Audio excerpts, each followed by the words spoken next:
Hello, and welcome to the video series Premium Membership Tour, How to Get the Most Out of Your Scotch Cheap Flights membership. In this video, we'll walk through our help center, our guides, and throughout the video, I'll share tips so you can get to your specific destination on the cheap. To start, my name is Lauren, and I'm on the Scotch Cheap Flights Member Success Team.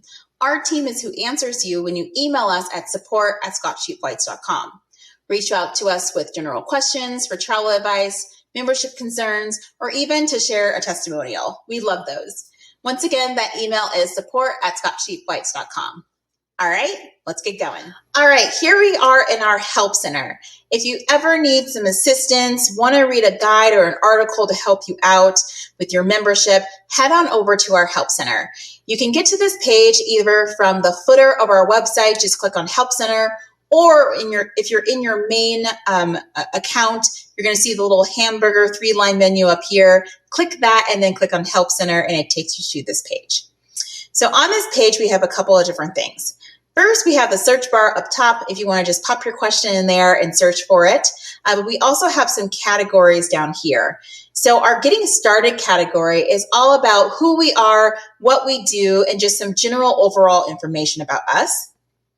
Our Booking Flights category is learning more about the different deals that we send and how to actually book them. Then we have Profile and Alerts.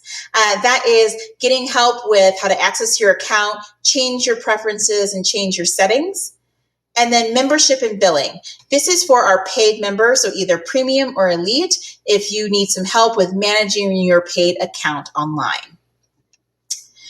We also have a section about COVID-19 and travel, and actually a dedicated page for that. So if you're someone who wants more information about COVID-19, please head over to our list of resources from our help center, and we have a page that we keep updated regularly. Next on the side here, we have a couple more things. For some high-level information about us, frequently asked questions that you as a new member might have, please check out our Scotch Cheap Flights facts page. We also have the travel glossary. So if you want to know about acronyms and terms that are in the industry, or you just want to be up on your cheap flight jargon, definitely check out the travel glossary. Before we head over to our guides, I do want to say that if you ever need more support and help that our help center can provide, please go ahead and click on Click Support. It will put you in contact with my team, Member Success, and we will definitely be able to help you out. Okay, let's check out our guides. So we have a whole page and section dedicated to our guides, and you can get to it either from the Help Center, as I just did, or in your menu from the top, you can click on Guides. And they're broken into different categories, but a lot of these are really great, and many are written by Scott himself or one of our flight experts on the team. And if you want to learn about how to find cheap flights during holiday time, travel tips, for instance, like how to grab a cheap rental car, other flight booking hacks to get to exactly where you want to go on the cheap, definitely come here and check out our guides. It's broken up into different areas. Our featured ones that are in our latest guides are always at the top. But I do want to go into flight booking and point out a specific guide, because it's going to be one of the tips that I want to share with you, especially for those of you who are looking to go somewhere specific. It's called the Greek Islands Trick, How to Cross the Ocean as Cheaply as Possible. So if you're someone, like I said, who's looking to travel to a specific destination, keep an open mind about how you're going to get to your final destination, and look for neighboring destinations too. You want to look for deals for neighboring destinations as well. So as an example, if you're hoping to go to Berlin, be on the lookout for deals to Amsterdam, to Brussels, to Paris, to Geneva, because if you see a deal to one of those places, you can always snag that cheap international ticket, go to one of those other locations, and then hop on a regional flight to your final destination, Berlin, or you can even take the train if you have a little bit of time. That trick will oftentimes save you money and get to where you want to go, and it just increases the chances of you doing that. So just keep in mind, if you have a specific destination, please be on the lookout for deals in neighboring countries and cities as well. And definitely check out this guide, The Greek Islands Trick, How to Cross the Ocean as Cheaply as Possible. All right, for our next tip, we're going to actually head over to the Departure Airports page. So let's go there now. Go to your menu, click on Departure Airports.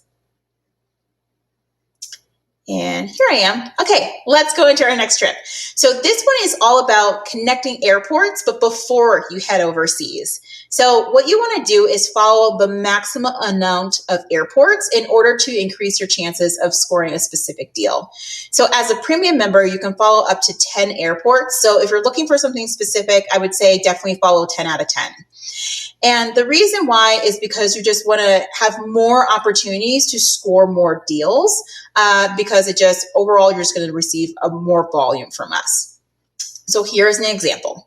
You're specifically looking to go to Paris. So our suggestion would be to follow more airports in your region, particularly some big airports, to increase your chances of being notified of that Paris deal. Say you see one out of your airport that you're following, Atlanta. So we're not suggesting you drive from your home airport, Miami, to Atlanta.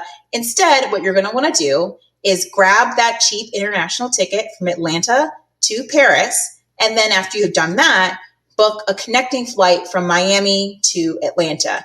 We see cheap international deals or cheap domestic deals, all the time, especially between cities that are relatively close. And so once you do that, you have not only gotten to your end destination, Paris, but you've gotten there on the cheap. All you have to do is kind of like piece it together a little bit. And what we like to tell people is sometimes you have to think outside the box like that in order to save money. And a tip on what airports to follow is you're going to want to check out two guides that we have. And I'll show you. Let's go back to our guide section. And it's all about the best airports to follow. So you're going to want to scroll to airlines and airports. And both of these are a little bit towards the end, but this is a really great section to look at. And we're going to want to go to next. And here we are. So first is the best and worst U.S. airports for cheap domestic flights in 2021. That is a really, really great guide to read in order to figure out what are the best airports to follow if you're really hoping to score cheap domestic tickets. And then the other one is the best and worst U.S. airports for cheap international flights. Again, a really great guide to read if you're really wanting to know what airports to follow in the U.S. if you're hoping to score an international deal. And so both of those guides are under airlines and airports in our guide section. And so next, we have a really special treat. We're going to wrap up this video with Scott. He is here with his top tips for those of you who want to go to a specific destination on the cheap. Hey everybody, Scott here. Look, I'm often asked, what is the secret to finding cheap flights? And if I had to boil it down to just one thing, it would be this. Take the normal way that you search for flights and flip it on its head. The normal way most of us search for flights is a three-step process I call the destination first method. Step 1, you decide where you want to go. Step 2, you decide when you want to go there. And only on step 3 do you look, well, what do the flights cost? And by setting price as the last priority, it's not terribly surprising that we end up with some pretty expensive flights. And so instead, what I recommend is take that same three-step process, and if cheap flights are something you're really hoping to get, flip it on its head and make cheap flights the top priority. Step 1, where are there cheap flights available out of my home airport? Step 2, of those places that are cheap, which ones appeal to me the most? And step 3, what dates work for my schedule? By setting price as the top priority rather than the last priority, that's how you get cheap flights, and that's how you take 3 or 4 vacations for the same price that you used to pay for one. So let's say you want to travel in the middle of summer or Christmas, New Year's. If you're like most people, you don't start to think about booking those flights until a month or two beforehand. But as we know, if you wait to book your flights until a month before the middle of summer, chances are there's not going to be any cheap flights left. Instead, the best way to get cheap flights during a peak season is to use this simple rule of thumb. Always book opposite season. You know, in the same way that swimsuits are going to be at their cheapest in the winter and down jackets are going to be at their cheapest in the summer, so too with airfare. So when you're at your 4th of July barbecue, that's when you should be thinking about booking those Christmas or New Year's flights. And when you're getting dolled up for that New Year's ball, that's when you should be thinking about booking your next summer flights. Don't put it off until the last minute when all the cheap seats are gone. Think about booking opposite season when you're much more likely to find those cheap peak season flights. All right, that's it for this video in the series Premium Membership Tour. Happy travels!